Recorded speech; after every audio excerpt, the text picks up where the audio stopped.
నమస్కారం. నిజంగా కాలజ్ఞానంలో బ్రహ్మం గారు మరి ఏం ఆలోచించి చెప్పారో, ఏం ఊహించి చెప్పారో, ఆనాడే సైన్స్ మరి ఎలా పసిగట్టింటో తెలియదు కానీ, ఆయన చెప్పినవన్నీ ఆల్మోస్ట్ జరుగుతూనే ఉన్నాయి. ఇదిగో ఇప్పుడు నాగర్ కర్నూలు జిల్లా పెద్ద కొత్తపల్లి మండలం పెద్ద కొర్పాకులన పెద్ద కొర్పాముల ఆ గ్రామం కూరాకల వెంకటయ్య అని చెప్పేసి పందుల్ని కాసుకుంటూ బతుకుతాడట. తొలి ఈత అంటే మొదట గర్భం దాల్చింది ఒక పంది. 7 పంది పిల్లలు పుట్టాయి. అందులో ఒక పంది పిల్లలు చూసిన ఆశ్చర్యపోయాడు. అచ్చం ఏనుగే. ఈలోపు అది ఆ నోట ఈ నోట పాకింది. ఈ ఏనుగు లాంటి పిల్ల పుట్టిన తర్వాత పంది పిల్ల ఇంకొక పిల్ల పుట్టింది.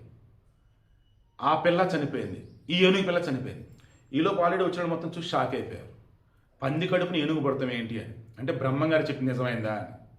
వాస్తవానికి మొన్న ఆ మధ్యలో మీరు అబ్జర్వ్ చేస్తే 8 కళ్ళతో మేక, 2 తలలతో దూడ ఇలా పుడుతూనే ఉన్నాయి. ఏంట్రా వింత వింత కంటే అవి ఎక్కువసేపు బతకడం వల్ల. పూర్వకంలో పురాణిక శాస్త్రం మొత్తం మనం తిరిగేస్తే శాప అనేది ఒకటి ఉంటుంది వాళ్ళకి గత జన్మలో. ఈ జన్మలో పుట్టగానే చనిపోవాలి, కానీ వికృతంగా లేదా డిఫరెంట్గా అన్నప్పుడు ఇటువంటి జన్మెత్తారంటారు. బట్ రూపంలో మాత్రం అచ్చం ఏనుగులా ఉండి పంది కడుపున పుడతామంటే నిజంగా నాకైతే ఆశ్చర్యంగా అనిపించింది. మీకేమనిపిస్తుంది? బ్రహ్మంగారి కాలజ్ఞానం నిజమవుతుందా? పంది కడుపుని ఏనుగు పుట్టుతుందని చెప్పాడు, నిజమైందా?